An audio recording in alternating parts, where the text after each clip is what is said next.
Good morning, good afternoon, everyone joining.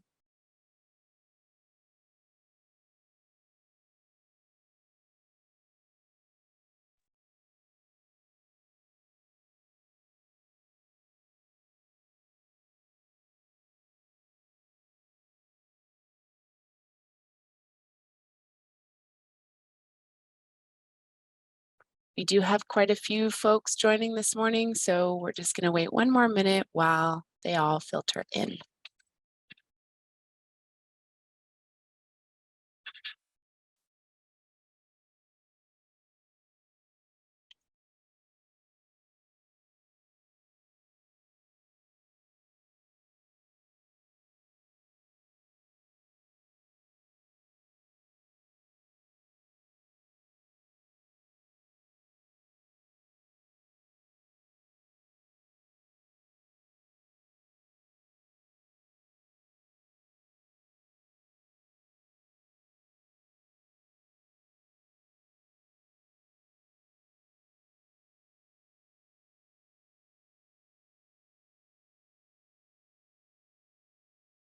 Okay, well, it is 10:02, so I will get things started as we do have an action-packed event going on for you today.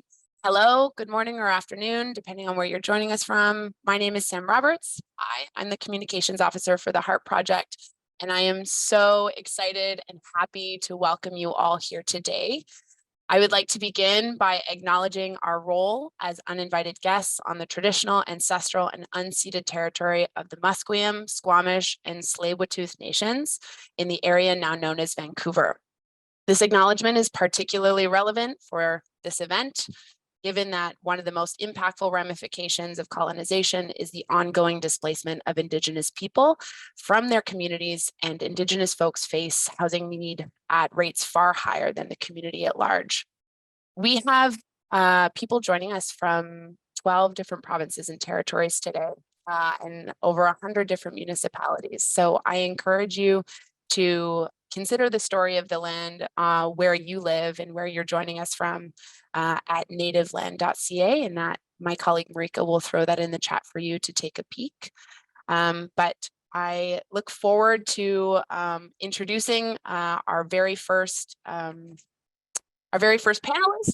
We're going to have the next 2 hours showing you all for the very first time our housing needs assessment tool, our land assessment tool, our property acquisitions tool, which we've been working on since 2021. So for the last couple of years, we are going to talk about how we got here and where we're going. And we're really grateful to be joined by two of our partners to talk about the impact of our tools so far as well. Before we do, I do have some housekeeping. We do have Q&A enabled for this event. I encourage you to ask questions throughout the event. We will have a short Q&A at the end, and our panelists will be replying to questions as we go. So please don't wait until the end to type those questions in. Feel free to go for it as the thought comes up. Our event will be recorded and posted online. So if you miss any part of it, you can revisit it. We will also have our transcript translated into French, which will be posted alongside the English transcript for any of our Francophone attendees. And if you do have any technical issues, please use the Q&A function. One of my colleagues will reach out to you to help you out. And without further ado, I am pleased to introduce Penny Gerstein, one of our primary investigators and the founding director of the Housing Research Collaborative, to tell you all a little bit about how we got here. So Penny, I pass over to you. Yes, thank you. So we are really pleased to launch the Housing Assessment Resource Tools today.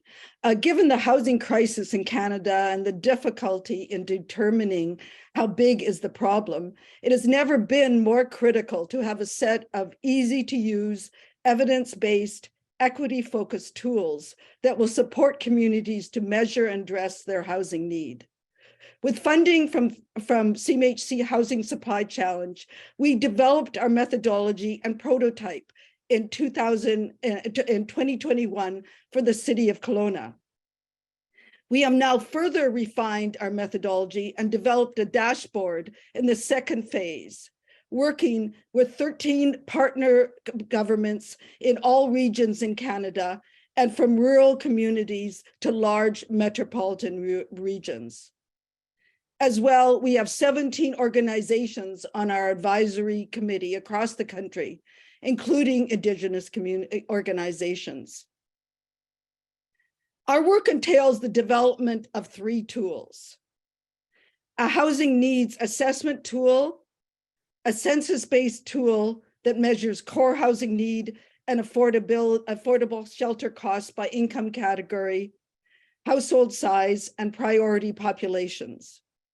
Our methods allow governments to set effective housing targets that will lift Canadians out of chronic housing need and homelessness. We also have a land assessment tool, a mapping tool that assesses suitable public land for nonprofit affordable housing based on proximity to key services and amenities. It allows governments to effectively use land, including housing on top of libraries and health centers, to maximize deeply affordable homes.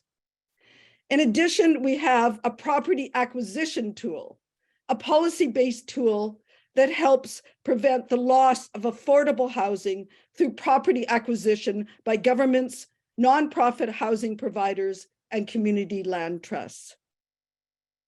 In addition to the development of these tools, we've worked on housing affordability task force in 6 provinces, consulted with countless municipalities, regions, provincial bodies, and the federal government on evidence-based housing policy.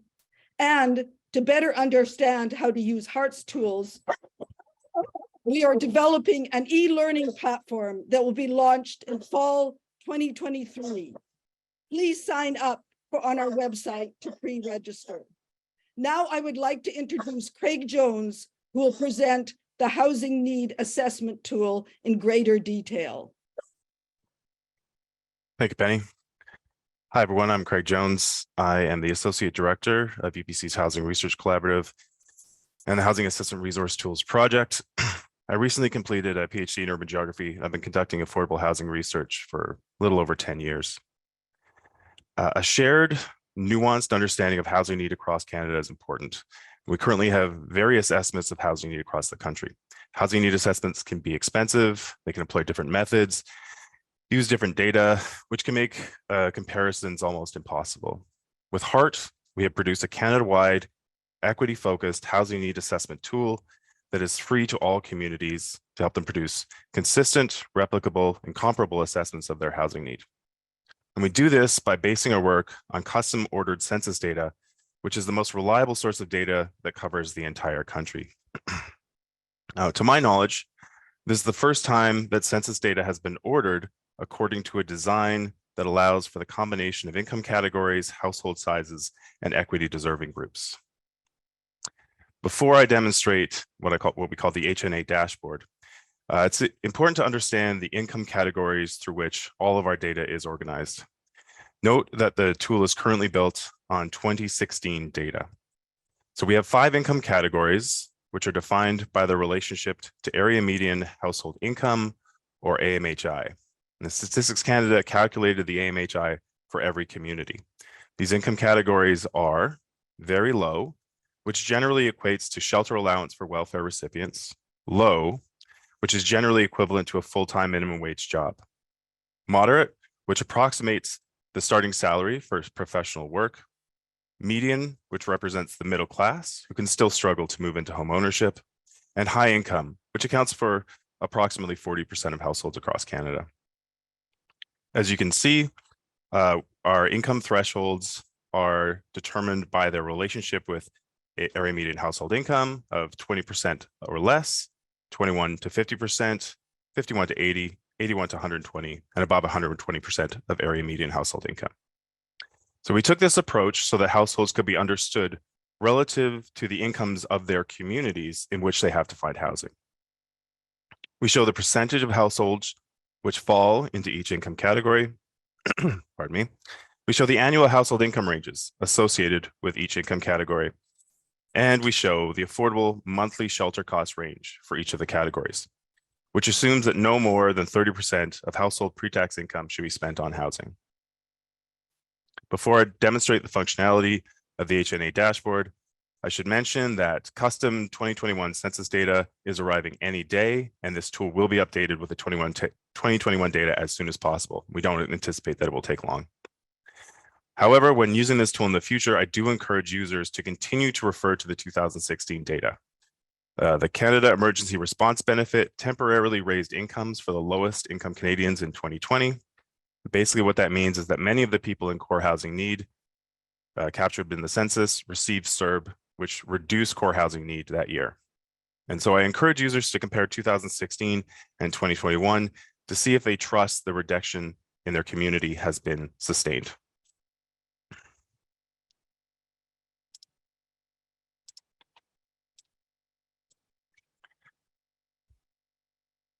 Okay, so I would like to thank Liquor Geospatial Consulting for their work developing this tool with us. The Housing Need Assessment HNA dashboard aligns with national, provincial, and territorial census geographies and with census divisions and census subdivisions, which are general terms for regional planning areas and municipalities respectively. And you can find your community of interest in two ways. So we can use the map first. So let's say I want to take a look at information at London, Ontario. I click on Ontario. I know that London is in the region of Middlesex. And then I click on London here. And so what that does is it highlights the municipality of London in green with its surrounding region in blue. And as I've been clicking through the map, all of the information here has updated automatically. And I'll cover that in just a moment. The second way that you can find your community of interest is simply to type in the name and to select the option that you want from the drop-down menu. And so we can see that London is a city, which is a census subdivision municipality in the province of Ontario. And that will update all of the information here. When complete, there are 5 components, key components of this dashboard. And today we're going to take a look at 2 of them, core housing need and household projections. So a household is considered to be in core housing need if it falls below affordability, which is spending no more than 30% of income on housing. Suitability, which is a measure of the number of persons per bedroom, also refers to overcrowding. Or adequacy, which is the condition of the building, whether or not it's in need of major repair. So if a household falls underneath one of these 3 criteria, and crucially, they would not be able to find housing that would meet their needs within their community that they could also afford, then they are in core housing need. And so effectively, households in core housing need are stuck, and they're not able to find somewhere to live in their community that meets their needs. So as we reviewed the tables here, we see the information that I summarized before, which is specific to London, Ontario. So when we take a look at the percentage of households in core housing need by income category, we can see that the very low income category, which households could afford a maximum shelter cost of $310 a month, 59% of those are in core housing need. Of the larger low income group, which is in core housing need, they could afford a maximum shelter cost of $775 a month. Almost 64% of those households are in core housing need. We can dig further into households that are in core housing need by their income category to take a look at the number of persons per household within. So we can see that within the very low and low income categories that are in core housing need, the majority are 1-person households. But when we move into the moderate income households in core housing need, over 80% of those have at least 3 persons in their households.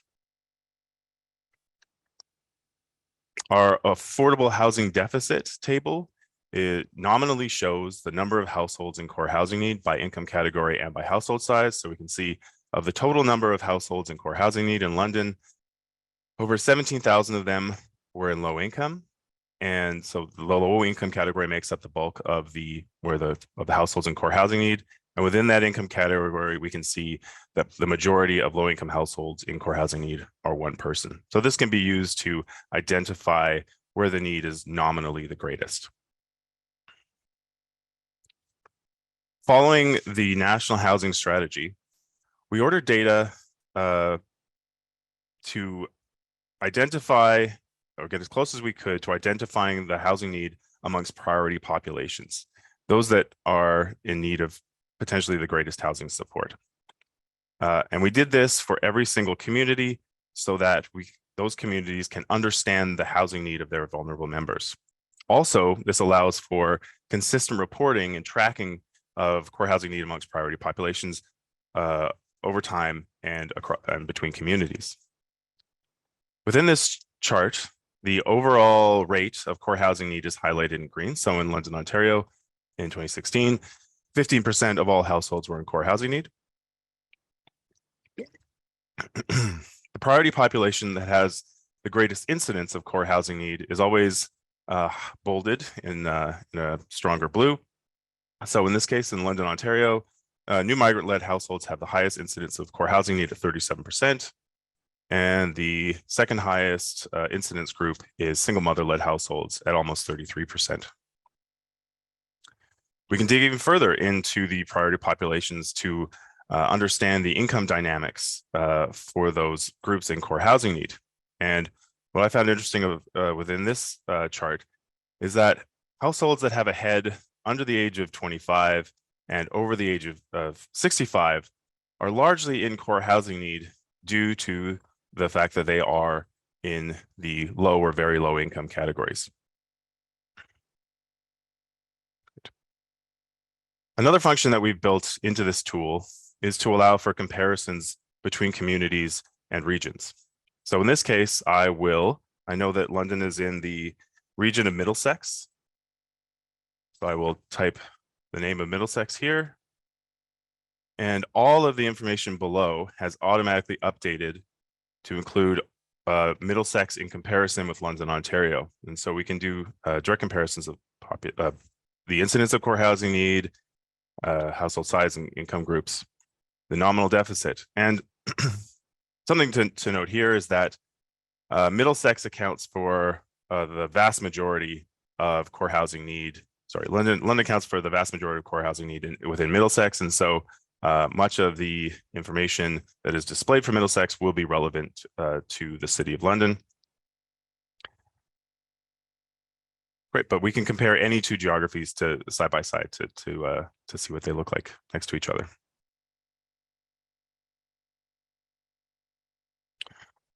Okay.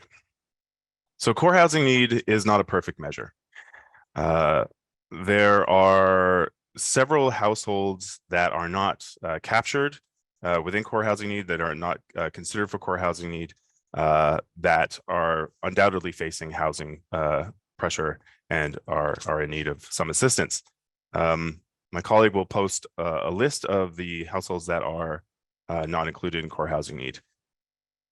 Another issue that we can come across is with census data is the matter of suppression.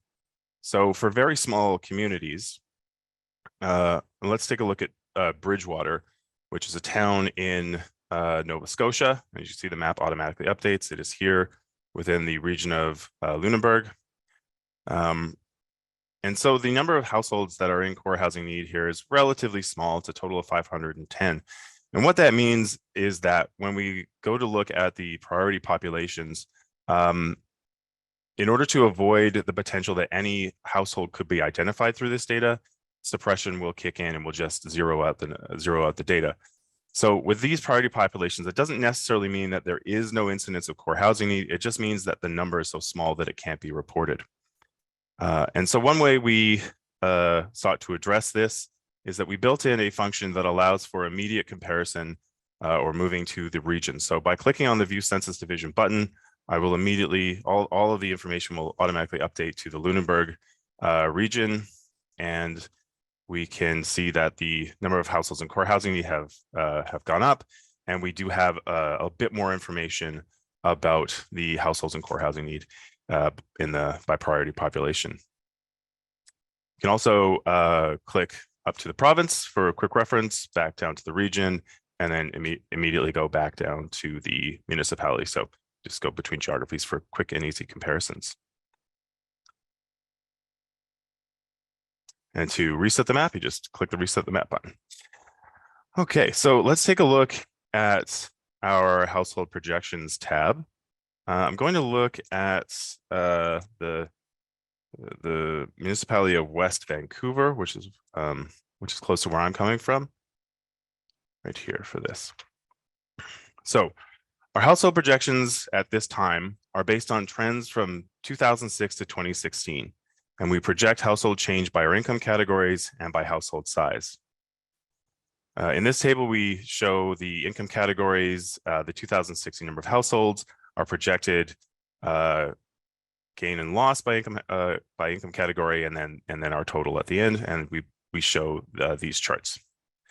Before moving on, I should mention that record immigration and significant movement within Canada means that these projections are almost guaranteed to underestimate household formation in high growth areas because they are based on the trends from 2006 to 2016. We will be updating these projections when our 2021 data comes in. For each of the income categories and household sizes, where we project there to be growth that is above the bar, and where we project loss that is shown below. We show our projected total number of households by income category and household size to 2016, and our projection for the change in households by income category and household size out to 2016. And again, where we project there to be gain that is above the zero line and losses shown below. We've added one additional feature to the projections, which is to automatically compare municipalities' growth rates to those of their regions. And so we can see that for West Vancouver, the growth rate amongst almost all of the income categories is well below that of Greater Vancouver, and we see a similar pattern for the growth rate for those households by household size. And we show this to provide a comparison between how the municipality is growing relative to its region, and also to provide a bit of a check on the projections that we have provided, because if there has been little to no growth within a municipality within a growing region, then our 10-year projections need to be scrutinized a little bit further, and to consider whether or not these growth rates should be higher, or in some cases, lower, but that's probably unlikely. Great. So as you're watching me move through the dashboard, some of you may be thinking, well, what other questions can I ask? What about certain priority populations? What about certain combinations of variables? And so for advanced users, we have uploaded all of this data to the Housing Research Collaborative Dataverse, which is on the Borealis Dataverse network. And this is now publicly available as of this morning. And a link will be posted in the chat. So what you can do here is you can download our process data in a CSV file format that works with Excel. So you can download these big sheets and ask your own questions of it. And we've also made available all of the raw data that was sent to us by Statistics Canada in the IVT file format for use with Beyond 2020. So advanced users can actually create their own custom cross tabulations of our data. For those of you who are really advanced users and see the dashboard and want to know if you can create your own custom dashboard, your own custom outputs, the answer to that question is yes, if you are an advanced user, because all of the code for the analysis and for the visualizations will be posted to our GitHub repository in the coming days to allow for advanced users to get in there and do their own work. And so all of our work that we have done is publicly available to all who have an interest. So moving forward on our timeline, the first step that we have ahead of us is to update this tool as the 2021 custom census data comes in. You may have noticed that we had an Indigenous core housing need tab we'll be updating all of the outputs related to core housing need to specifically speak to that amongst Indigenous populations, Indigenous households across the country. And we will be further developing our how-to guides and our instructions for use of the tools. We will be updating our household projections with household size. We'll be combining household size with family type in order to suggest a number of bedrooms in a unit mix projection. And we will be adapting the tool in order to support CMHC Housing Accelerator Fund proposals. So we really do want to hear from you if you are interested in putting in an HAF proposal and if we can help. In the fall, we'll be launching our e-learning course, which will be a comprehensive online training experience, which will teach everyone how to make the most of all of our tools. And so now I'd like to hand off to Cameron Power, who will introduce our land assessment tool. Oh, great. Yeah, thanks, Craig. Hi, everyone. My name is Cameron Power. I'm the land assessment coordinator for the HART project, and I work alongside Professor James Connolly, who's our research lead for the land assessment tool. So today I'll be talking a bit about our land assessment tool. I'll start with a brief introduction to our objectives. I'll demo a couple of our land assessment maps, and then I'll conclude with a summary of what you can expect to see from us on the land assessment front. So I thought I'd start by just framing one of the challenges that we're looking to address with the land assessment, and that's the challenge of land cost. So in Canada, often the single biggest factor in improving the bottom line for affordable housing projects is the cost of land. And this is something that we're starting to see everywhere. There's growing consensus internationally that leveraging low-cost land in the right locations is key to achieving affordable housing targets. So this is just one example from a McKinsey report that was published in 2014. In the report, they look at 4 key interventions that governments might use to reduce housing costs by up to 50%. What they calculated was that in some big cities, land costs can account for as much as 80% of property costs. So they conclude that low and no cost land in those right locations really has this great potential to reduce the cost of affordable housing projects. Of course, the lowest cost land that governments have access to is the land that they already own. So one strategy that governments have to improve the economics of affordable housing projects is to unlock some of their own land supply through leasing it to nonprofit providers for affordable housing development. We've seen a couple examples of this here in Canada. The city of Vancouver's leased 11 parcels of city-owned land to the BC Community Land Trust. 700 homes are being built on city and federally owned land around transit hubs in Ottawa. So these are just a couple of examples, but there are others across Canada. But really, in order to support projects like these, the questions that we're looking to answer with the HART land assessment tool are, firstly, where is this municipal, provincial, and federally owned government land that might be used to reach affordable housing targets? And here we're interested specifically in vacant lands or lands that are potentially underutilized in the sense that they have a short building that could be redeveloped with some housing units on top. And the second question we're looking to answer is, which of those parcels are the most well located for affordable housing? So to conduct our assessments, we've partnered with 12 local governments across Canada, and our partners help us identify government-owned lands within their jurisdiction. We start by compiling this comprehensive inventory of all government-owned lands, municipal, provincial, regional, federal, etc.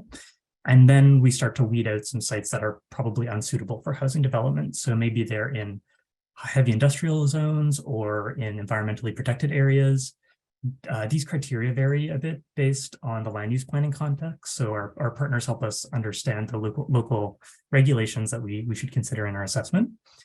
Then once we have our set of candidate sites, we take a look at which of those sites are the most well located for affordable housing. And we do that by looking at how close they are to different amenities.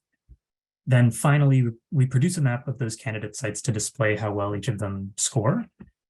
With the launch of the HART website, we'll be publishing maps for our land assessment in 3 communities across Canada. So we'll be releasing maps for Ottawa, Whitehorse, and Victoria County in Cape Breton, Nova Scotia. More to come in the next few months. But today I'll be sharing a brief demo of our Ottawa and Whitehorse land assessment maps to give you a sense of how to use the land assessment tool and also what you can expect to see in our other partner communities. So I'll share my screen now. Okay, so now we should all be looking at a map of the Ottawa region. So for those of you who are unfamiliar with Ottawa, the downtown core is located here in the center of the map. And then around the downtown core, you have some satellite village centers or suburban areas. So this is Canada to the east or Canada to the west, and you have Orleans to the east. Each point that you're seeing on the map represents one of those candidate parcels. The colors represent the amenity proximity score. So the highest scoring sites are in blue and the lower scoring sites are in gray. Some of the patterns that you see are what you might expect. So you have clusters of high scoring sites in the downtown core and also in some of those surrounding village centers. And I'll also note that nearby parcels are grouped into these larger clusters. So you'll see these larger circles, and those represent a number of points, and they're labeled with the number of parcels that are included in the cluster. You'll also notice some widgets that we include on the right-hand side that'll help you explore the data in the map. So with these widgets, you can search for an address, view the map legend, filter parcels, or generate some charts from the data. I won't be going over how to use each of these widgets in much depth, but if you're interested to learn more, you can refer to the instructions tab in the top right-hand corner of the page. So the first widget you'll notice is the legend. This is what opens on load in the top left here. It basically just describes what each of those symbols on the map mean. Below the legend widget, we have 4 filters. So you can filter parcels based on nearby amenities, the level of government ownership, amenity proximity scores, and building status, which is whether a parcel is vacant or it contains a short building on top of it. So if, for instance, I was interested in not looking at provincially owned sites, I could open the ownership filter here, turn off provincial sites, and I can see that they disappear from the map. But for now, I'll turn those back on for us to look at. Finally, at the bottom of our widgets, we have the chart button. So if you click this button, it'll generate a chart based on the total area represented on that those candidates in the map that are represented on the map account for. So we break down candidate parcel area by the level of government ownership. So here in Ottawa, we have municipal, federal, and provincial parcels, of course, but then we also have some regional entities like the National Capital Commission and the Conservation Authority. You'll notice that the greatest proportion of land is occupied by provincially owned land, namely vacant provincially owned land. So that's sort of interesting when you look at the aggregate of all of the candidate sites. But if I were to filter out parcels that don't score very highly, for instance, so I'll turn off the low and very low scoring sites, we'll see that the proportion of provincially owned land drops quite dramatically. And the proportion of federal and municipal land is much higher for those well-located sites.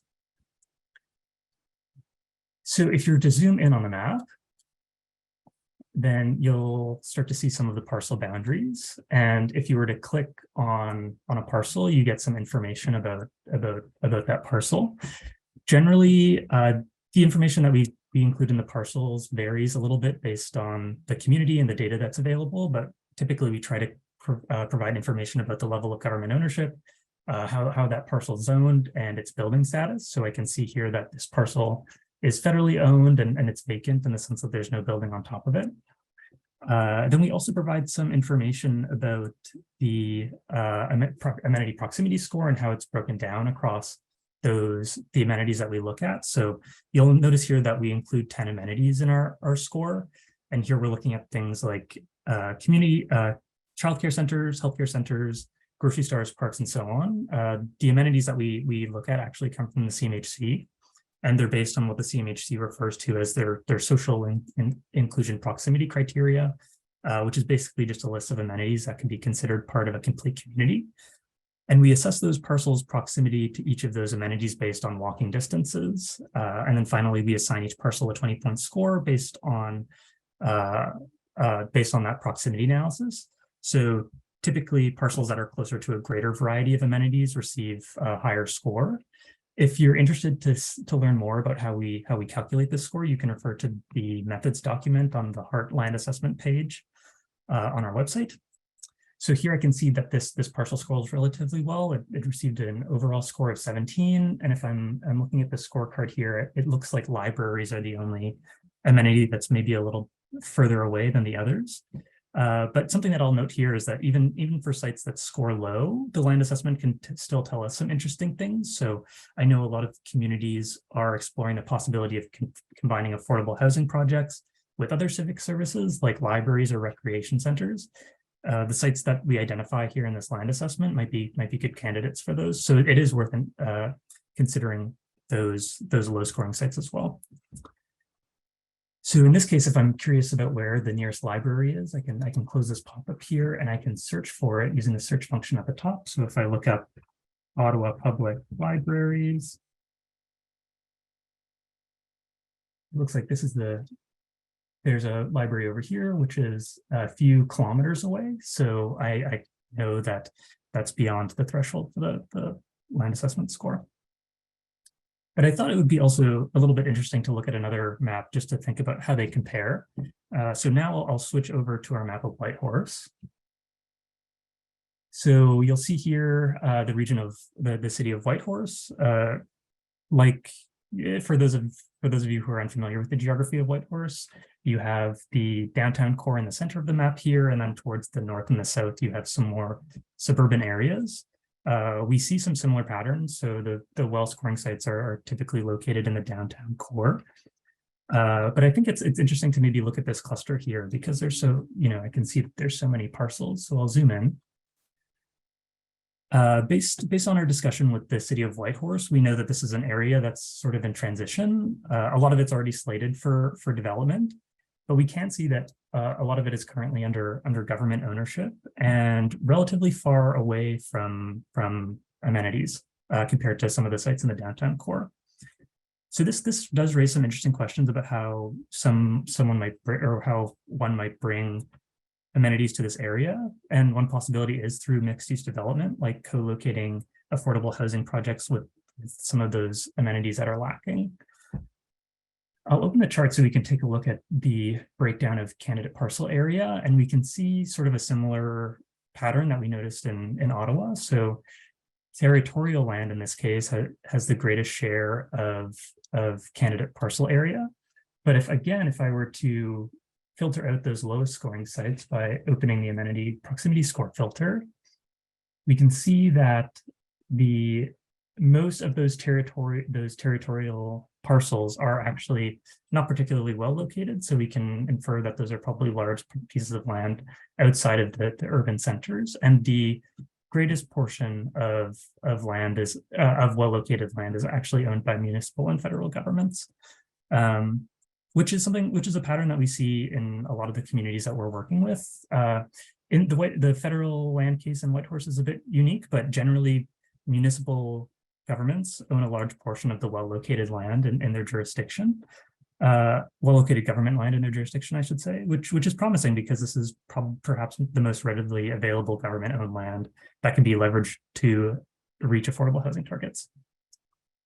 But that's a brief walkthrough of the map functions. Like I mentioned earlier, if you're curious about how to use the map, you can refer to the instructions tab at the top here. And there's also maybe a couple important points that I thought I would just mention now that are good to keep in mind when using the HART land assessment tool. So firstly, the HART land assessment is really an initial estimate of government-owned lands that might be suitable for affordable housing. It's not intended to be a site-level analysis of feasibility.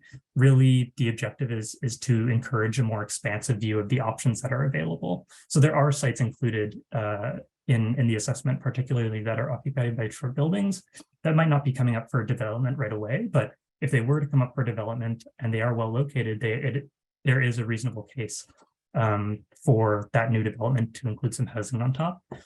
Promising sites that are identified through the assessment really should be evaluated by local governments to determine the feasibility at the site level.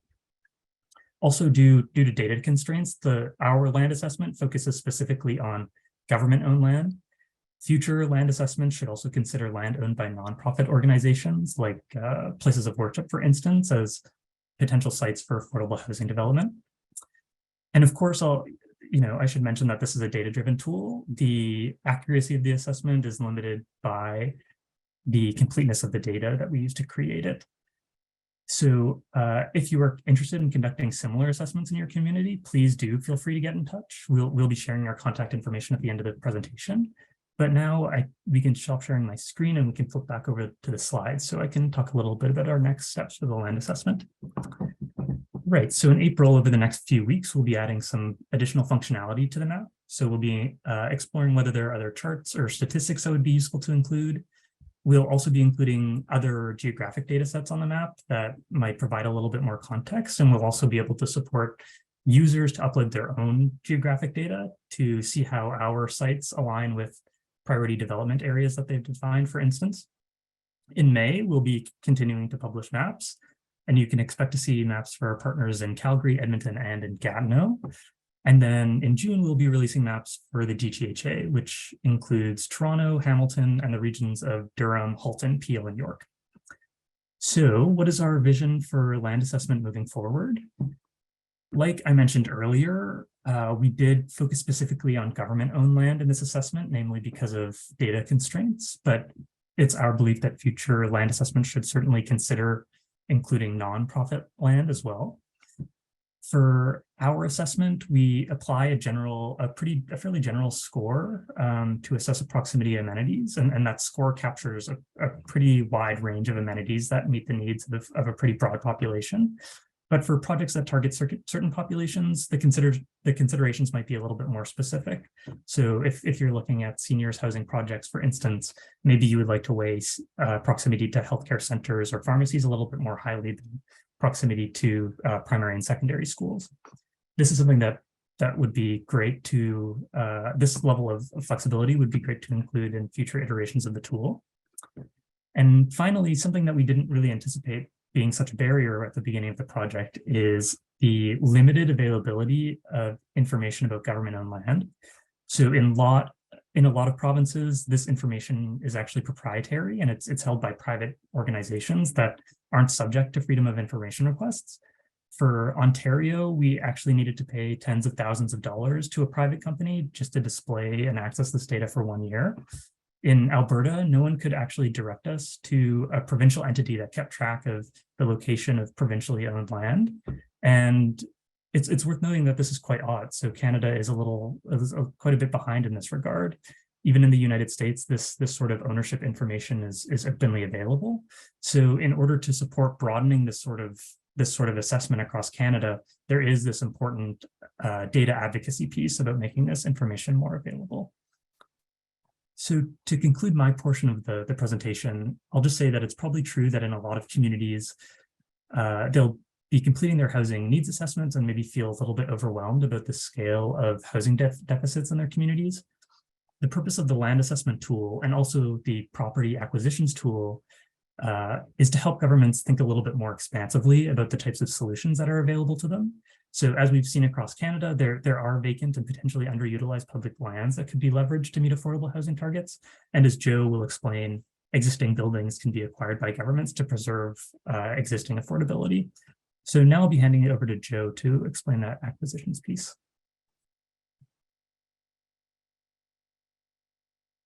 Thank you, Cam. My name is Joe Daniels, the Acquisition Strategy Coordinator, and I've been working with Associate Professor Martine August to better understand how property acquisitions can support the expansion of affordable housing.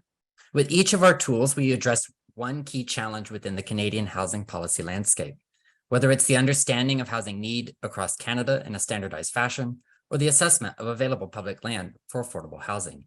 Each addresses a key challenge with a tool to respond. One critical area of concern, which has been ignored by policymakers, is the loss of affordable housing from existing stock. This is a particular problem within the existing unsubsidized market, where some 2/3 of low to moderate income renters obtain their housing. While precise figures remain a challenge, estimates of the losses of unsubsidized units serving the needs of those very low to moderate income tenants reflect a real barrier to securing housing affordability overall, often equating to more than double the announced goal of new affordable units under the National Housing Strategy. The housing price boom, combined with significant consolidation of ownership within the purpose-built rental market over the past 20 years, has left us in a dire need to maintain what affordability remains, while creating opportunities for its future expansion. One solution is the development of an acquisition strategy to stabilize existing affordability where it remains. An acquisition strategy is one that aims to identify and remove existing unsubsidized affordable rental housing at risk of loss from the profit-driven market by transferring its ownership to a non-market entity. It might be at risk of loss due to rapidly rising rents, but also because of events such as rent evictions, redevelopments, or new neighborhood development pressures. Moreover, it is at risk precisely because it is providing relative affordability, often to vulnerable and priority populations, many of whom face greater risks of harassment by landlords. Simply put, an acquisition strategy attempts to stabilize existing affordability by removing the profit motive from the equation, placing the property in the hands of an entity with an affordability mandate. It does so with the understanding that it is far easier to maintain affordability than to gain affordability once it has been lost. This approach has a variety of benefits, including the mitigation of gentrification-induced displacement that forces tenants into housing markets where affordability has long passed them by. As a result, it can support the prevention of homelessness before it happens, and the adaptive reuse of acquired rental buildings can support climate justice for vulnerable populations. And it achieves these while strengthening the non-market housing sector to gain the portfolios and asset management expertise it needs to grow its contribution of the housing stock well above the current 4%. It does this while also being cost-effective housing policy, both the short and long-term cost savings over a 50-year building life cycle. But what many municipal, provincial, and federal leaders have been asking for most is to better understand what an acquisition strategy looks like. In other words, how do we go from a theory into Canadian practice? The policy infrastructure for the acquisition of multifamily rental properties in Canada remains uneven, often best described as ad hoc or reactionary, with the exception of perhaps Quebec. But not only is acquisition commonplace elsewhere in North America, Europe, and Asia, but it is fully integrated into wider national housing strategies. Our task was to devise policy-driven tools to help move Canada in that direction, where acquisition was normal. In other words, how does an acquisition policy get crafted? The three tools we have developed include a policy map and database, an acquisitions report focused on the multifamily rental properties, both of which are available now, and a series of practical how-to guides coming very soon. Our first answer to this how question took us to asking, what does this look like elsewhere? Our database contains over 100 different acquisition strategies from around the world, ranging from small pilots to large-scale tax incentive programs.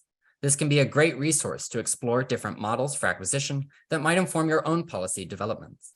We have developed a map interface that allows you not only to look at policies in particular cities, but see how they are nested with policies created by higher orders of government. There are examples ranging from Korea to Europe revealed in the shaded areas of the map. They can provide guidance to federal, provincial, and municipal governments alike. This not only shows that this can be done, but provides quick policy details that might help you to form your own specific requirements in your acquisitions programs.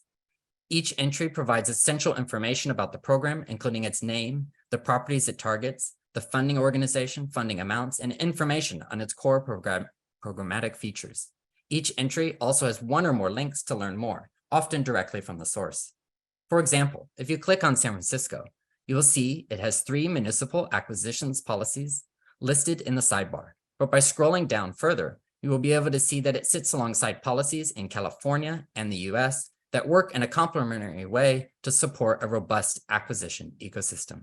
You can use these examples in reports to councils or legislatures to make an acquisition policy concrete for stakeholders with the decision-making power. Moreover, it is clear in this database that the larger and more impactful acquisitions programs, those that protect thousands of units of housing, do so only when generously supported by federal or provincial level funding, whether this is through direct funding or by allowing existing programs of sufficient scale to support acquisitions.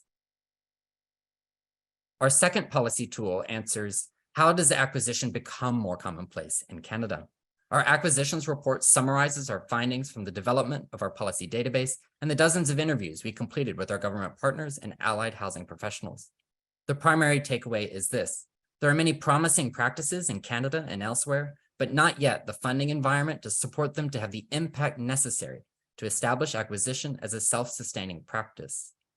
More funding provided primarily by federal and provincial governments could not only make acquisition commonplace and more effective, but help to multiply current investments in new supply now and into the future. The report establishes the foundations for what an acquisition strategy should be in Canada, while pushing governments at all scales to seek out innovation and cooperation based on the myriad of local and international examples.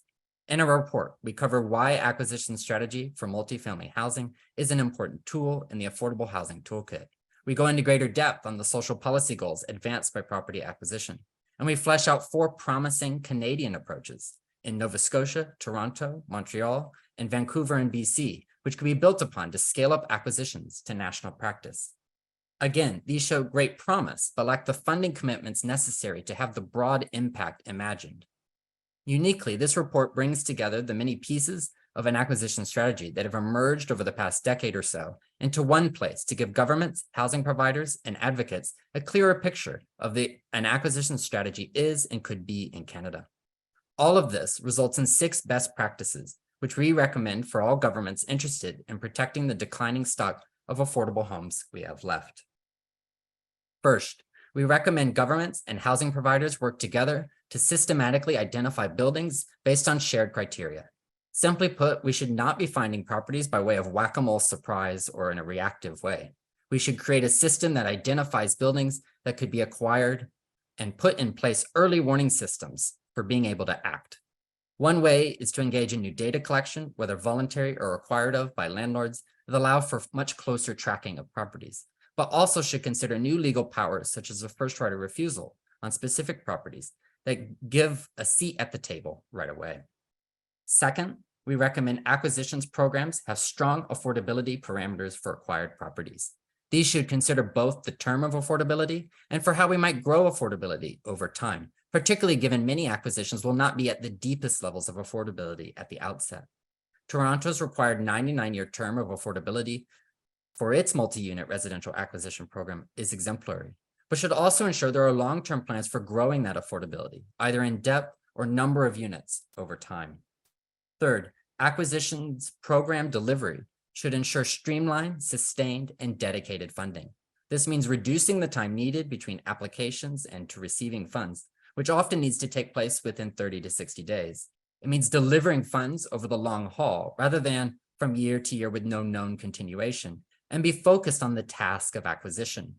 Put simply, it means a funding program from federal and provincial leaders on the order of hundreds of millions of dollars annually as grants to cover the gap between a property market's value and its value as to remain affordable.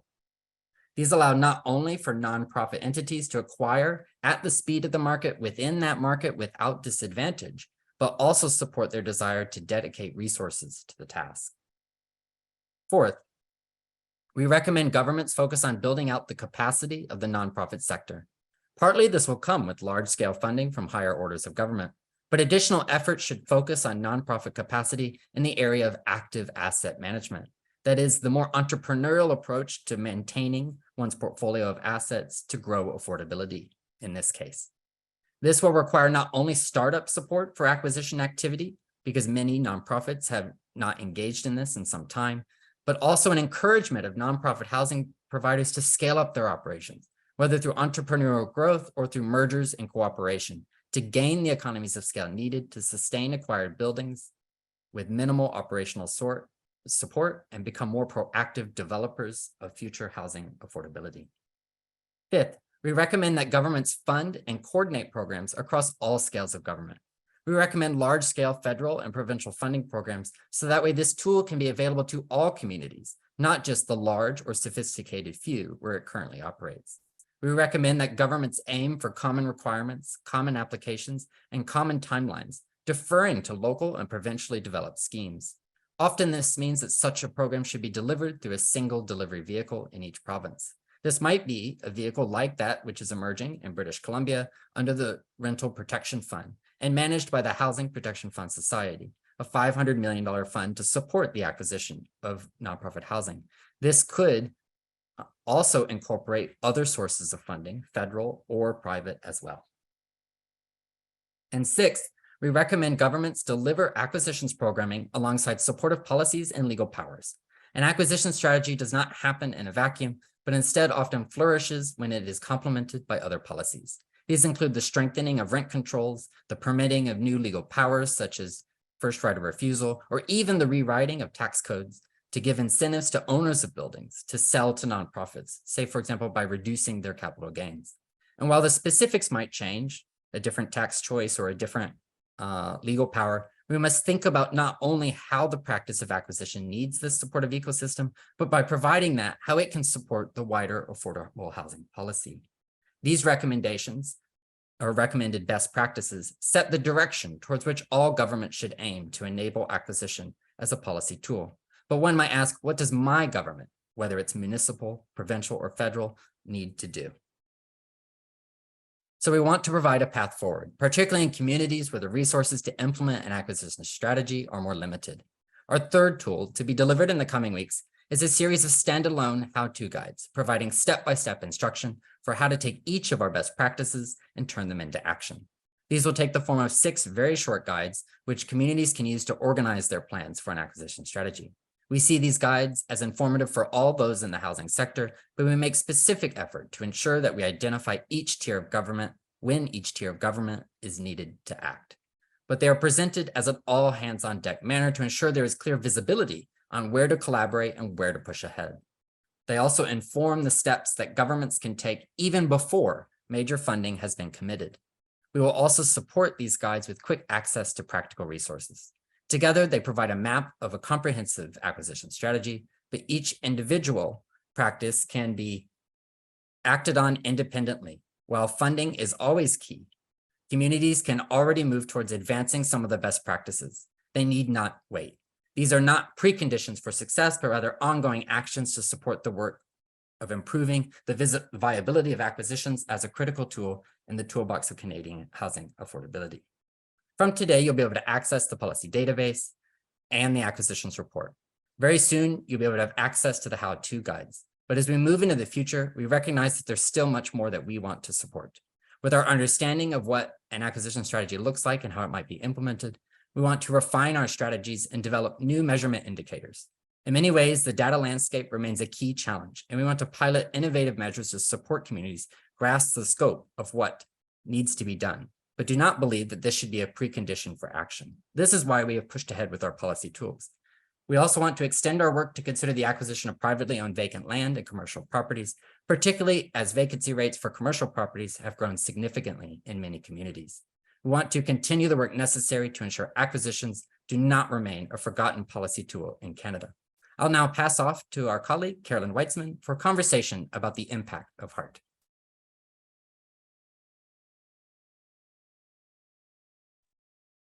Thank you, Joe. Let's see if I can start my video now.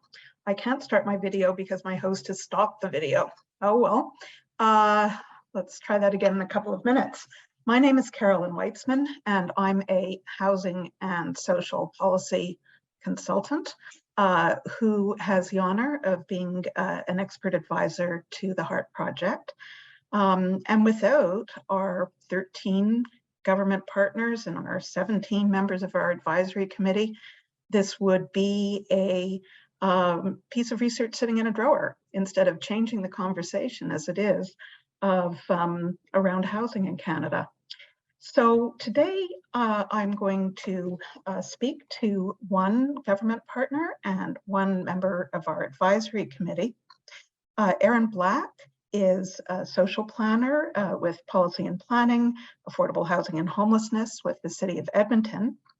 Sahar Raza is the Director of Policy and Communications at the National Right to Housing Network, and she works to end homelessness and implement the human right to adequate housing across the country, particularly by ensuring that Canada's national housing strategy is revised to meaningfully target and improve housing outcomes for people in greatest need.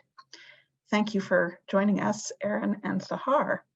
Erin, I'm going to start off with you. Tell me a little bit about how you've worked with the HART data in the last year and what aspects have been most useful to your work.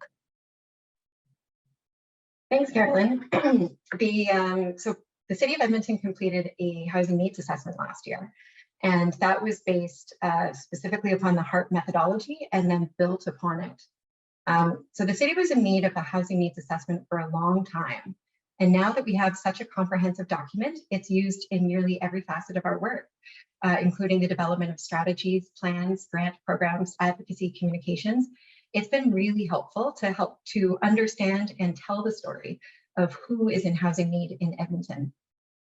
Edmonton is often touted as one of Canada's most affordable housing markets, but that prosperity isn't shared equally between homeowners and renters. Edmonton's median income is higher than the Canadian median income, but Edmonton exceeds national levels in the very low and low income categories. So for example, 9% of Edmonton's renter households earn less than $15,000. Compare that to 6% nationally, and 29% earn between $15,000 and $30,000 compared to 18% nationally.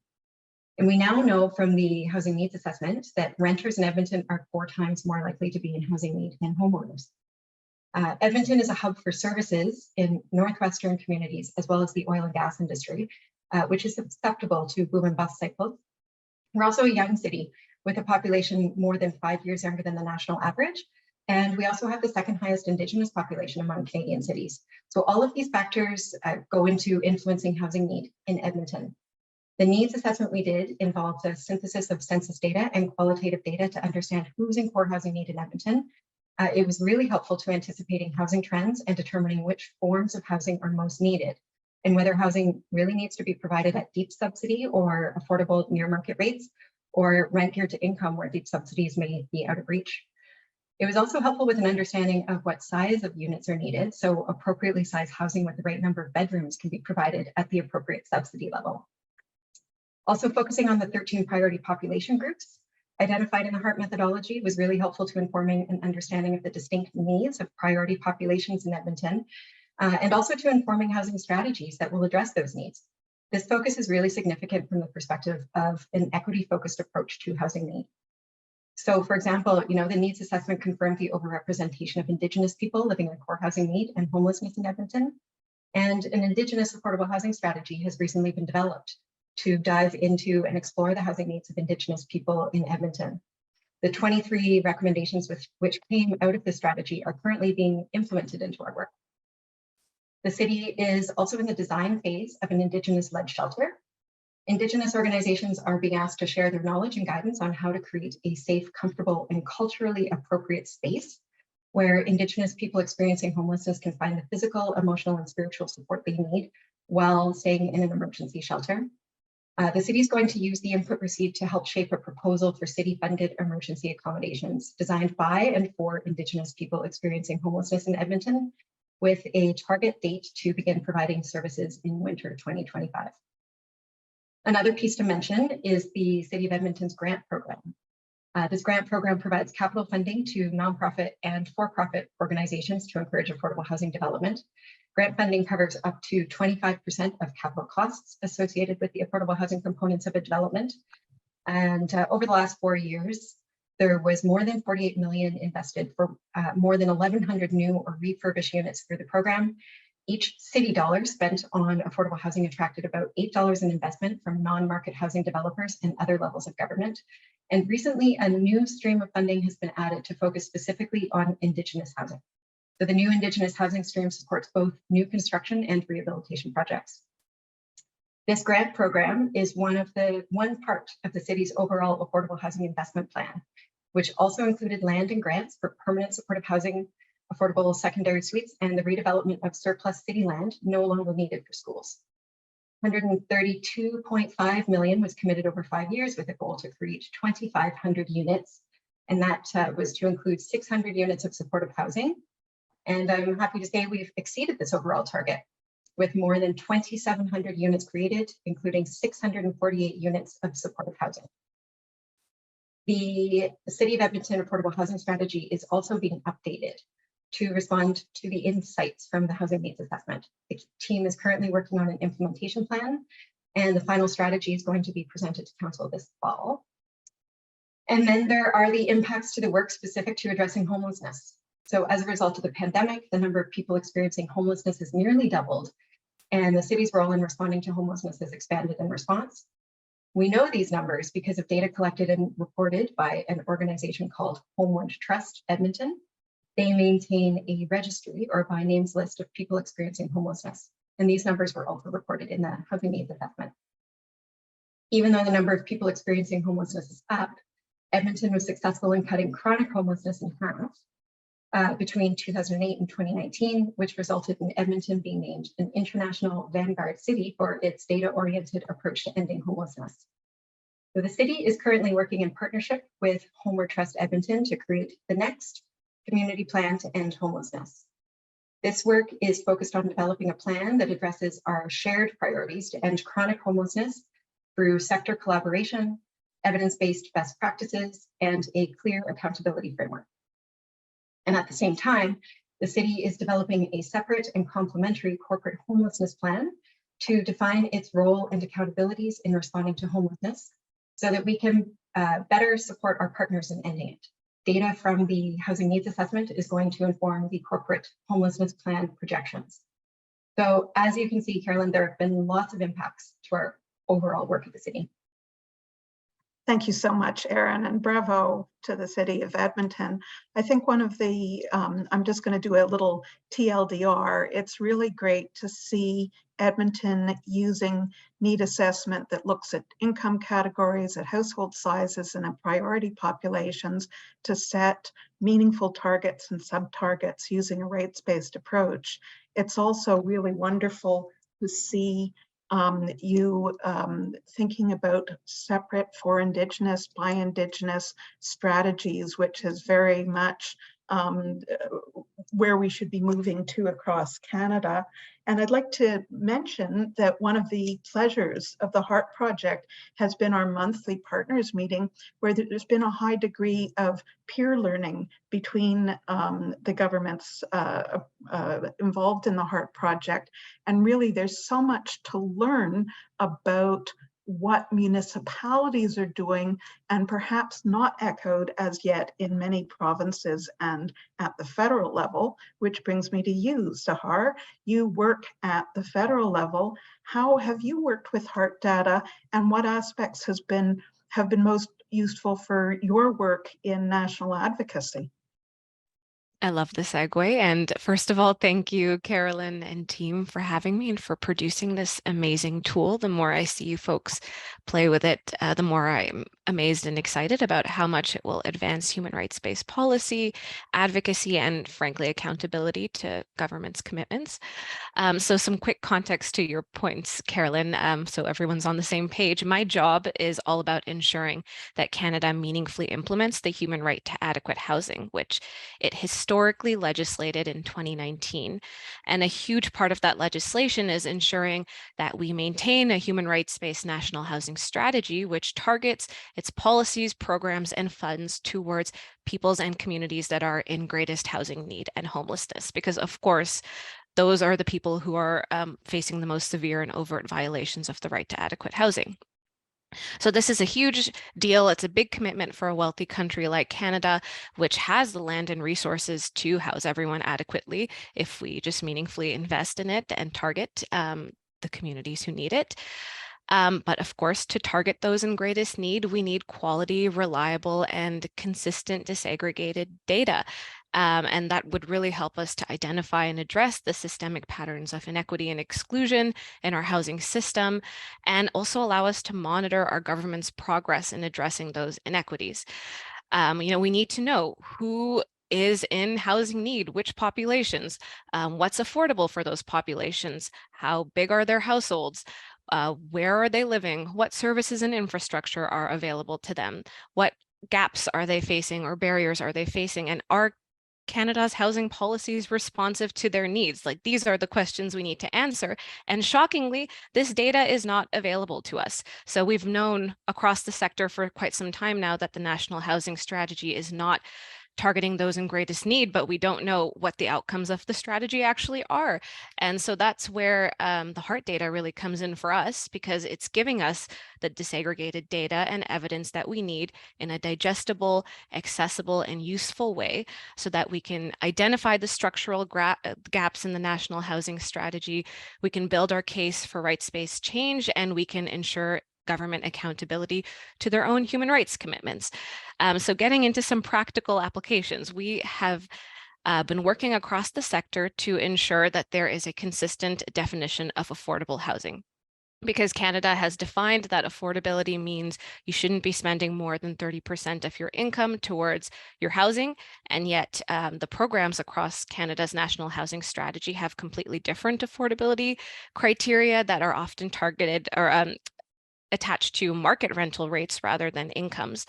And so Carolyn has been kind enough to feed us the data we need to prove that actually 80% of market rent is so far beyond the threshold of what is affordable to low and moderate income households, particularly the most marginalized that we're supposed to be targeting with this national housing strategy. So folks like Indigenous peoples, single mother households, immigrants, refugees, racialized people, youth, seniors, people with disabilities, and so on. And as Erin said, we're actually able to paint that picture of what core housing need looks like and what affordability needs to look like if we actually want to house that community. I think it's important to also acknowledge here that the National Housing Strategy has even stated in its goals that it is seeking to lift 530,000 households out of core housing need and end chronic homelessness by 2030. So if that's what we're trying to do, we need to get much more serious about what affordability criteria we're building into our programs. We've also been using the HART data to that end to set our targets for what the national housing strategy should be trying to achieve. So that 530,000 number for the number of households we're trying to lift out of core housing need, it does not even match with the number of households that are in core housing need, which is 1.7 million. And so we're using Carolyn's data to, build a case for, okay, we need more bold targets, we need more bold investments. We've also used HART data for a very specific purpose. Some folks may know that Canada just launched a Housing Accelerator Fund, which is supposed to be transferring funds to municipalities to address the housing crisis.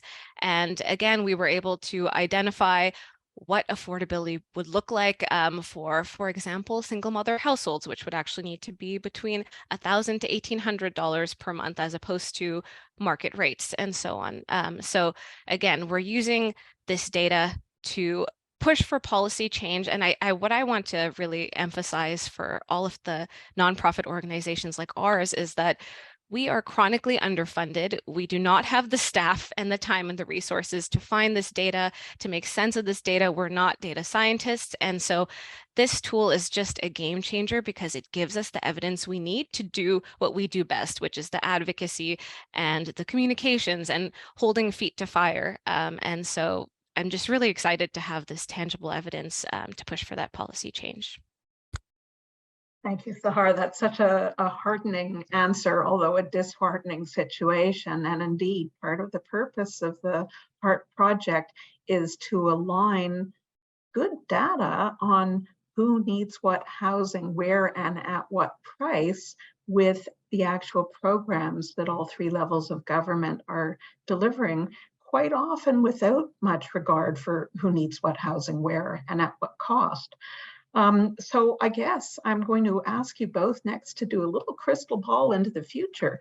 I have indeed been feeding data as the wonderful HART team develops it on housing need, particularly with our partners. Sahar, now that you've seen the complete tools as of yesterday, and you know what's coming, how do you see using those tools in the coming year? You've mentioned the Housing Accelerator Fund. Tell me more, please. Oh man, yeah, there are so many possibilities for this tool. So as I've already mentioned, the National Housing Strategy's own targets currently appear to be selected out of thin air. I'm sorry if anyone on this call was part of creating those targets, but there was no detailed needs assessment to create the targets in the first place. And now there's no monitoring to even tell us, like, are we housing Indigenous folks? Are we housing single mother households?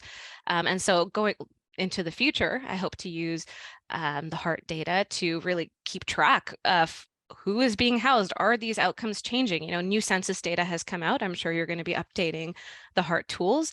And so that will be such a meaningful form of accountability and kind of just reframing the strategy. Like, we're not trying to throw money at solutions that don't work. We want to end this housing crisis. We want to be targeted and strategic. And so, yeah, when it comes to the Housing Accelerator Fund, when the details come out about that program, if they're not meaningfully affordable based on the data, we're going to be pushing for changes. And especially because the HART data gives us access to community-specific data. So we can ensure that when the federal government is making fund transfers to municipalities, that those, or to provinces, that the transfers come with criteria that are tailored to their communities and the needs of those communities. I also am a bit frustrated right now about the fact that there was no acquisition fund announced in yesterday's federal budget. And so I think the acquisition tool that you folks have developed will be extremely valuable in driving forward some of those efforts to ensure that we don't keep losing affordable housing stock and that non-market housing providers are able to access buildings and lands to produce new affordable housing stock. I also find the land assessment tool to be this incredible creation that I didn't actually understand until yesterday, but it already implements and integrates housing adequacy. So like, it's not just about what's affordable, but it's about what is nearby. Are there libraries? Are there schools, employment opportunities? I mean, that's the core of what a rights-based approach is when it comes to thinking about housing adequacy. And so I see it being incredibly valuable as we work with some of our local partners to ensure that their municipalities are using the right land to build the right kind of housing. And if it's unfavorable land, then we can also build an argument for improving the infrastructure around that new housing development if it doesn't already exist. So I just see tons of opportunities for ensuring accountability, monitoring, and creating policies that actually meet people's needs. That's always the goal. Sahar, I'm just going to jump in with a couple of other bits of information. The Housing Accelerator Fund was announced less than 2 weeks ago. And the one heartening bit of news, pun intended, is that they ask for a needs assessment and they give our the HART project a nod in terms of ways to do your needs assessment. So anyone here who's from local or regional government and interested in the Housing Accelerator Fund, the CMHC, who of course generously fund our project, have mentioned that they should use our work, which is great. It is going to be a challenge in the coming year, given that organizations ranging from Scotiabank to the Canadian Housing and Renewal Association have talked about doubling nonprofit housing production and acquisition, and the mechanisms still aren't quite there in a revised national housing strategy. So just needed to editorialize there for a brief moment. But Erin, you talked a little bit about revising the housing need assessment. We do know that need is increasing simply because of inflation, higher interest rates, increasing evictions, etc. Can you tell us anything more about how you plan on using the HART tools in the coming year or so? Yeah, absolutely. We'll certainly continue to keep the housing needs assessment updated and revised with new census data that's coming available. And the land assessment tool is also very exciting. We could see this being useful in all sorts of ways. One way would be feeding this into current scoring using, the social inclusion factors that are incorporated. And this will probably help to alleviate some of the initial screening work that is being undertaken by city staff, currently being done on a project by project basis. And then after this point, more detailed analysis could take place to align available land parcels with the City of Edmonton's policy to target its aspirational target of 16% affordable housing in all neighborhoods. And this policy, of course, it's based on principles of equity, that people living in affordable housing should have as much choice in terms of what kind of housing they live in, and should be no different in terms of the options available to them than what other Edmontons have when they are looking for housing. So we have an inventory of affordable housing in Edmonton. have ratios of non-market to market housing in each neighborhood. Grant applications coming in, we look at that ratio, and when the ratio is really high, for example, we might score that proposal a little bit lower than another equal proposal in another part of the city. So that's just one component of the scoring that takes place under the current process. When looking at a project and considering where it is, the land assessment tool could be really helpful for feeding into this prioritization, as well as to identify, any gaps that we need to be aware of. And it's also going to help with, say, land acquisition. So land acquisition is it's a significant barrier for affordable housing developers. And below market land sales can be an important tool that the city can use to help to encourage more affordable housing being constructed. So in 2021, City Council in Edmonton approved a new approach to site selection and land disposal, which improved access to the city's land inventory and created a more consistent and efficient process. So previously, administration had sought council's approval for every land sale to a non-market housing provider. And this was fairly time-consuming and a little bit inconsistent. But now administration reviews and identifies sites suitable for residential development and will seek approval to sell or lease the sites, usually as batch, or at least more than one site at a time. And then they're publicly listed for sale or lease and open to bids from nonprofit housing providers. And proposals then are evaluated through a competitive process. And that process considers the city's affordable housing investment priorities and the applicant's organizational and financial capacity to complete and operate the proposed development. So when considering land, proximity to transit and alignment with a 15-minute district concept are prioritized.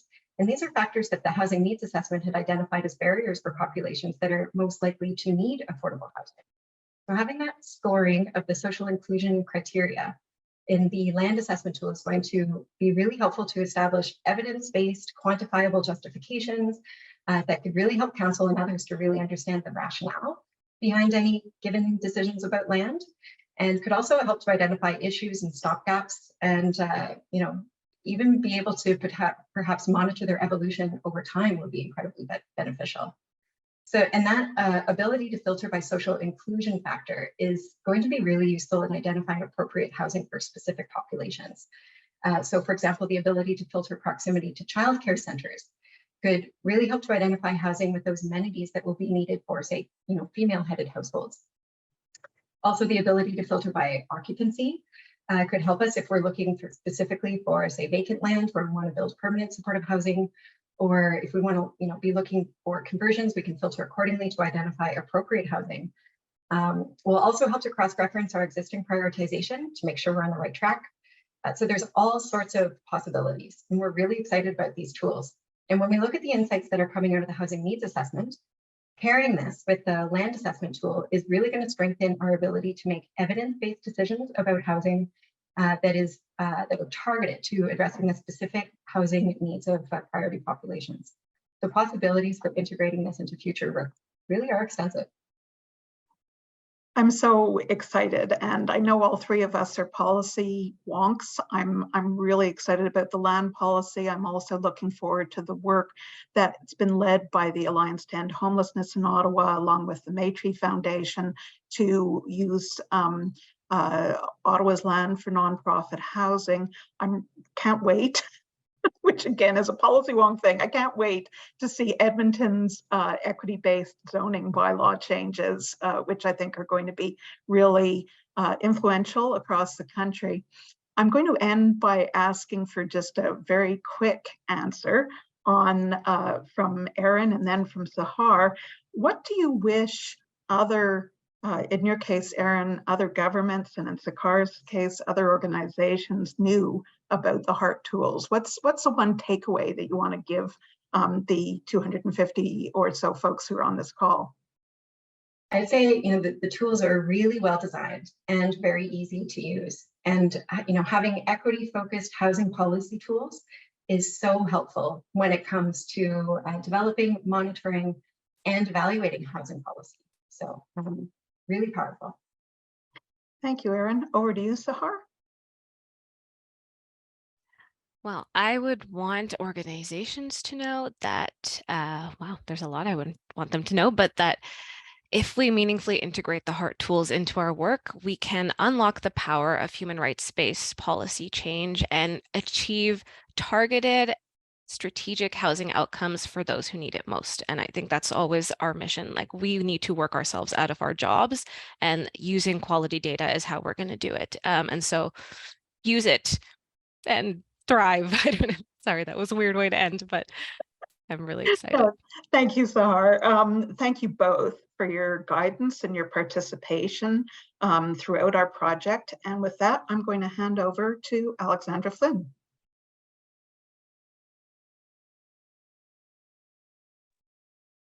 Hello, everybody. Hopefully you can hear me. That was incredible. Thank you so much, Carolyn, Sahar, and Erin, for your insights on HART, and also the challenges going forward. Your conversation illustrated what HART is really all about, which is the tools for supplying evidence-based data to identify who is most in need of housing in Canada, where exactly housing need exists, and at what price. My name is Alexandra Flynn. I'm one of the co-leads of HART. I'm a lawyer and a law professor at UBC, and I have the very lucky job of thanking this incredible team for the presentation so far, and also letting you know what is coming up next for the HART project. So first and most immediately, our website will be launched today following our webinar. That's at noon Pacific time. And on our website, which will be located at hart.ubc.ca, you'll find detailed information on all of the features that we have described today. In addition, we'll soon be sharing information that includes how-to guides, better functionality and training guides in the coming weeks. And these additional tools will let users access our comprehensive material in accessible formats. We'll also be releasing the remaining land assessments for our partners. With the help of CMHC, we'll be rolling out hands-on training to help municipalities and housing providers to prepare housing need assessments in order to apply for the Housing Accelerator Fund and other sources of funding.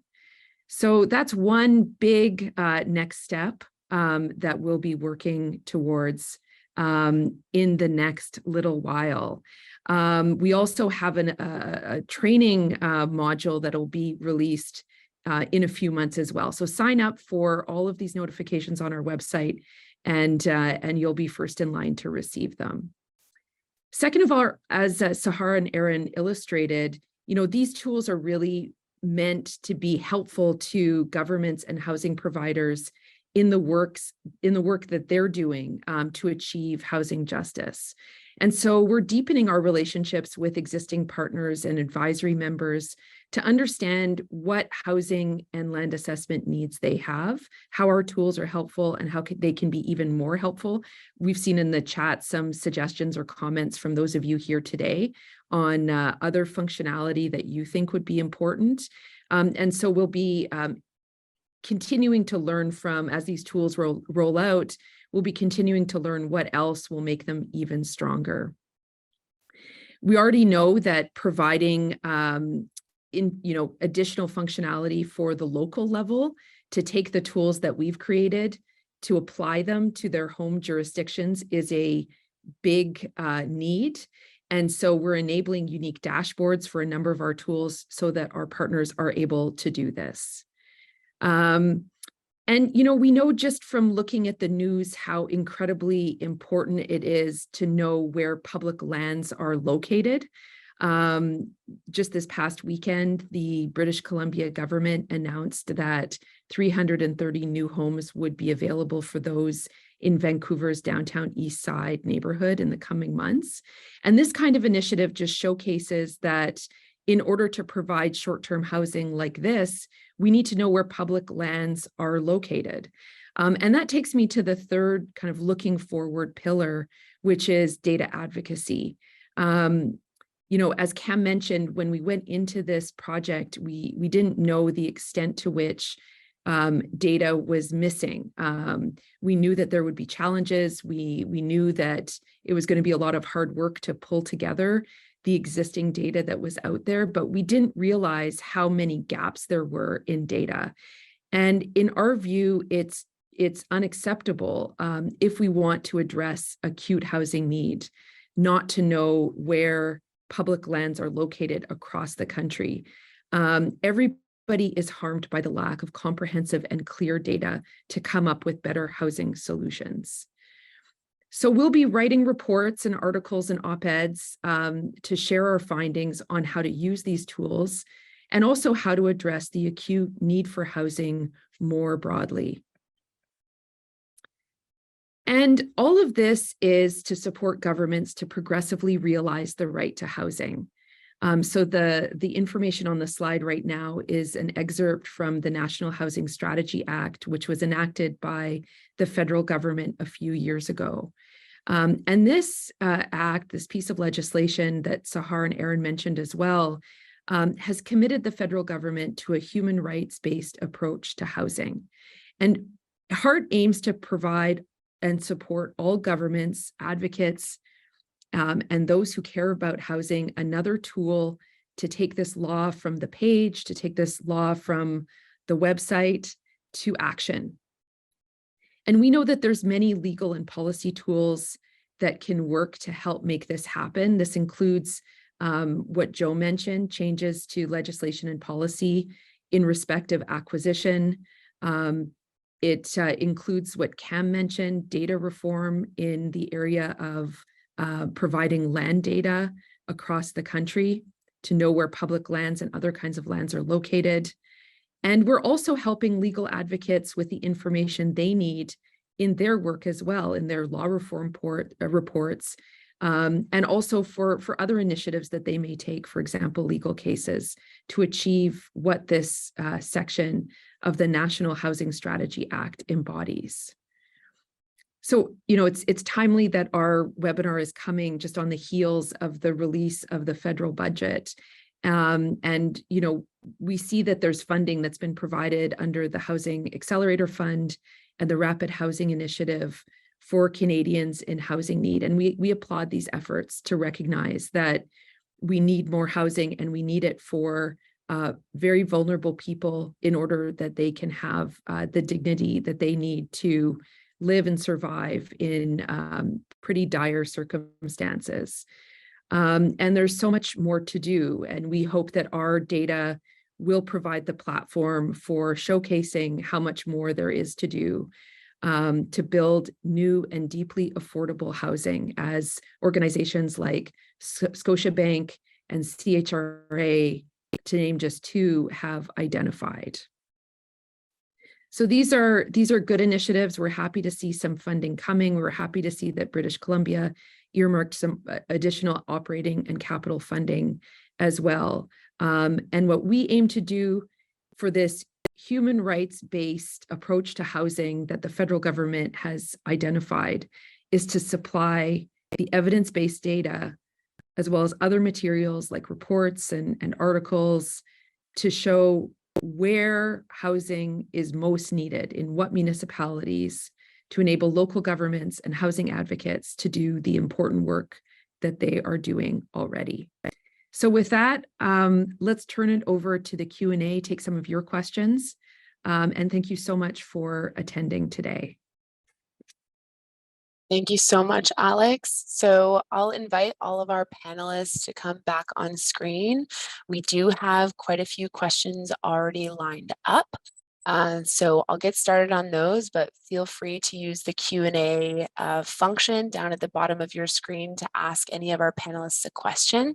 And we will get to as many as we can in this short period of time.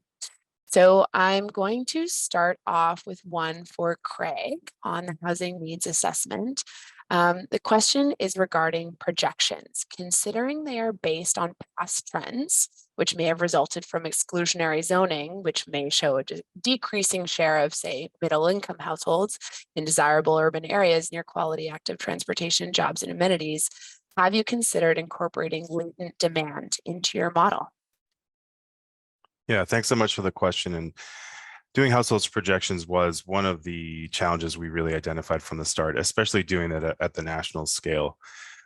We are continuing to refine our projection methods. There's still more work to be done in that way. But yeah, our challenge remains, how do we produce estimates for household growth for all geographies across the country without being able to account for local context?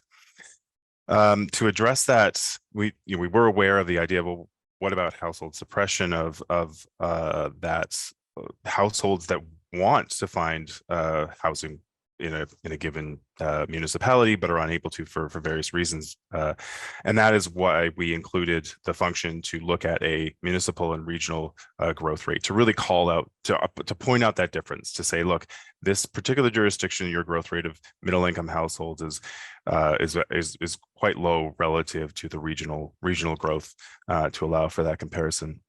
I might also point out that we do see our household projections are not the end of the road. We see our projections as an input to a toolkit for local experts. We're not, we're not trying to supplant the hard work that has to go into producing local household growth projections, but we do want to offer at least an idea of, this is the trend of the past 10 years. Should this trend continue into the next 10 years, this is what you can expect. It's not to say that this is how, we're not predicting the future with these projections. Thanks so much, Craig. I'll go over to Cam next. Will the land assessment tool be limited to the 12 communities that you detailed? Is there a plan to expand beyond them? Thanks. Yeah, thanks, Sam. So I mentioned earlier that to conduct our assessments, we've partnered with local governments in the jurisdictions that we're mapping. And we really depend on those partnerships in order to firstly access data that's maybe not openly available that will inform our maps. And also because we're doing this mapping as a third party, they also help us understand some of the local land use planning context. So really, we owe a lot to our partners, and this work wouldn't be possible without those partnerships. And yeah, we're not equipped to conduct assessments in communities that we're not already partnered with. But with that said, if you are interested in conducting land assessments in your community, please do get in touch. We'll be sharing our contact info at the end of the webinar, and we'd really love to hear from you. Yes, please get in touch. Once we're done the Q&A, we will be sharing some ways for you to keep in touch with us. And I do hope you'll take us up on it. Next, I'm going to pass one to Carolyn, which is asking about accessibility for folks with disabilities and elders who are often excluded from consideration. Yeah, I mean, it's a good question. It's an important question. Core housing need as a measure was developed in 1991. It hasn't substantially changed in the last 30 years. It doesn't reflect what Alex was talking about with the National Housing Strategy Act. So core housing need currently excludes people who are without shelter, people who are in emergency and temporary shelter. It excludes students because students are considered to be voluntarily and temporarily poor, but we know that they have tremendous housing needs. It excludes migrant workers because farms aren't included in core housing need. I could go on.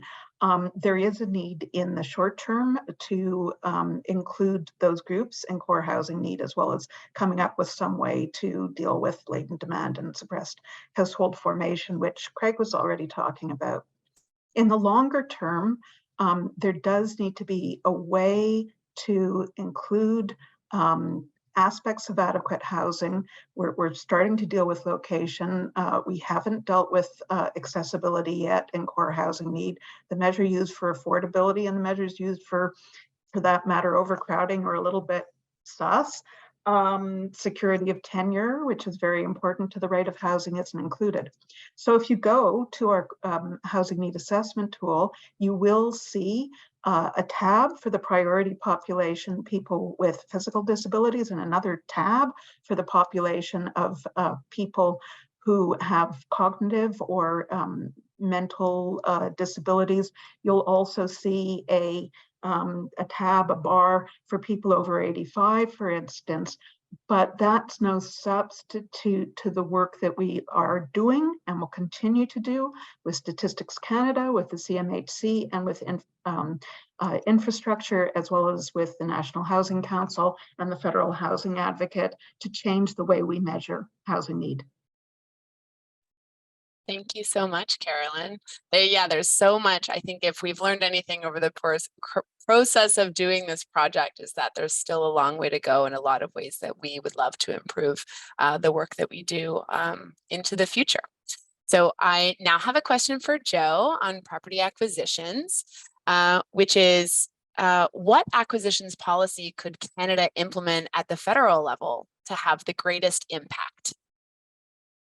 Yeah, I mean, simply put, it's provide a large scale capital grant scheme, which is sizable to support thousands of units to be acquired per year, and to do so in a way in which it directs its energy towards being the funder and then allowing local and provincial bodies to actually implement that. And that would be, for example, like supporting Miro, which is in Toronto. It doesn't have a long-term funding scheme, but it's an effective program. It just can't scale up because it's only 10 million a year for a couple of years.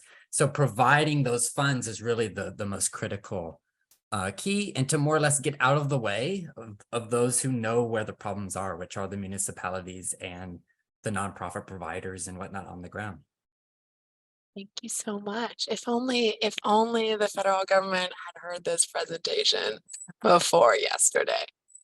I have another question for Craig, which is asking if there are projections by tenure, and wondering if you can say a little bit more about that projections methodology, if it's mainly based on a continuation of historical trends. So yeah, it is entirely based on the continuation of historical trends in order to cover the country. Within our data that we have ordered, that is available as of right now to download, it is absolutely possible to disaggregate households by tenure. Unfortunately, with the way that the data is structured, we're not able to disaggregate by tenure and household size. They're in the same dimension. It's just the way that census data is structured. However, it is entirely possible to disaggregate by tenure and priority populations, household income categories, and various core housing need indicators.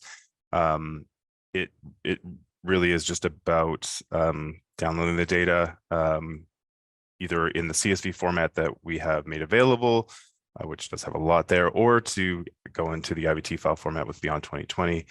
You know, if you are looking for specific outputs such as that, we have provided data just like this to several of our partners, and we're happy to entertain requests for custom outputs to look at these kind of questions.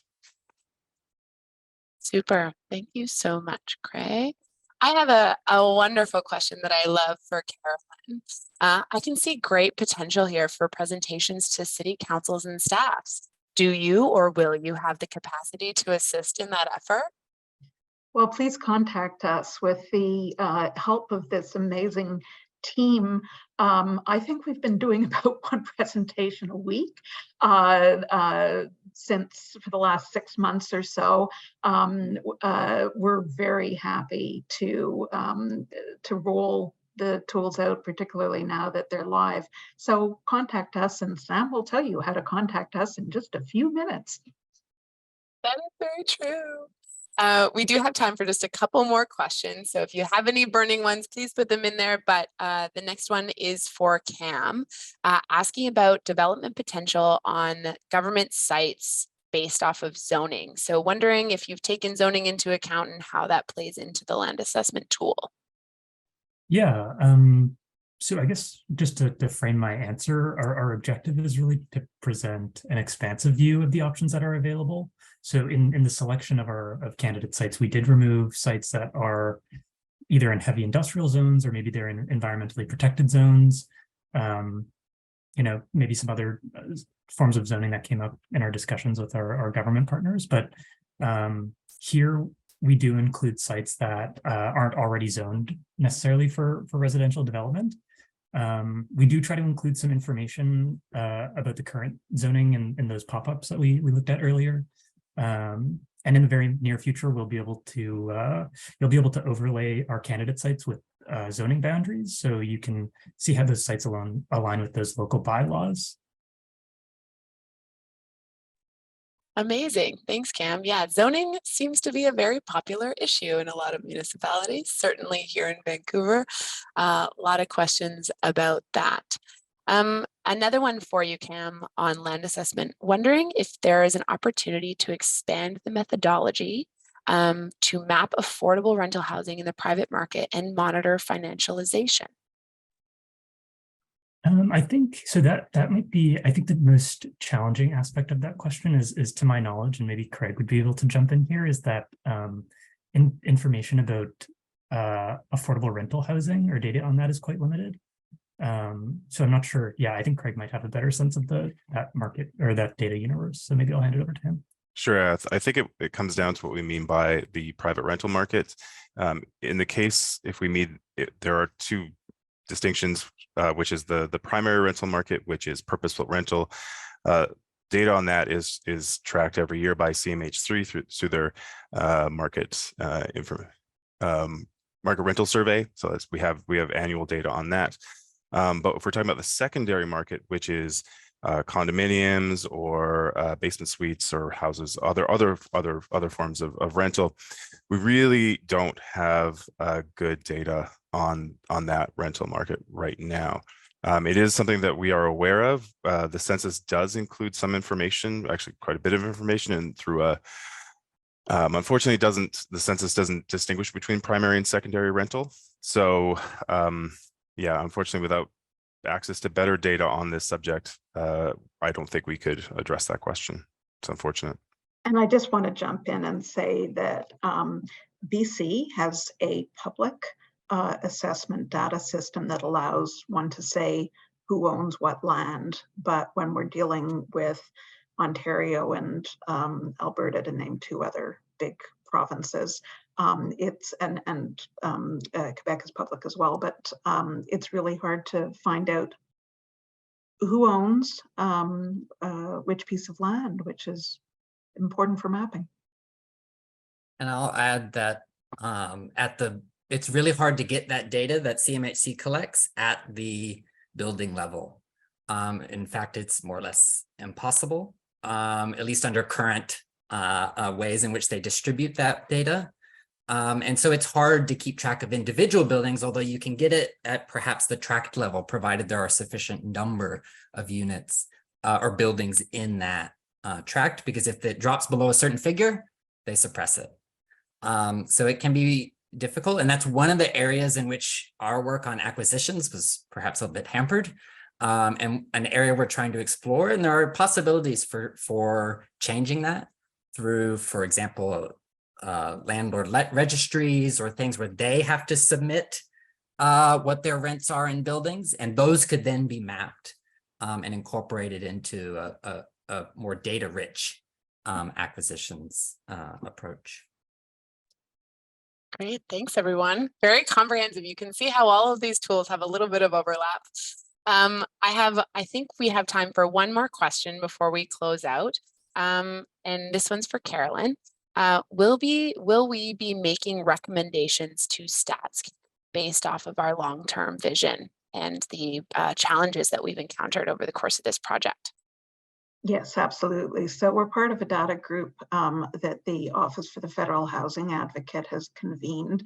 And we do regularly depute. We were part of a deputation to the House of Commons subcommittee that helped create the Housing Accelerator Fund. So we're very much action researchers. As Alexandra, as Penny said, we're here to change the conversation. So we hope to continue doing that work into the future. It's not just about creating the data, it's about saying how the data could be better. Thank you so much. So with that, I'd like to thank everyone so much for coming to this event, to all of our panelists, especially our esteemed guests, Aaron and Sahar. We are thrilled to share these tools with you. We hope that you'll keep in touch. My colleague will just put in some ways that you can do so online through email, newsletter, Twitter, LinkedIn, and you'll see all of the updates, all of the tools that we just spoke about in the coming months, and everything is on the website, which I have just checked is now live. So you can go to hart.ubc.ca and check out all of these tools and all of these really exciting updates for yourselves. Thank you again for spending so much time with us on a Wednesday morning or afternoon from wherever you have joined us from. And I hope you all have a wonderful day. Thank you so much.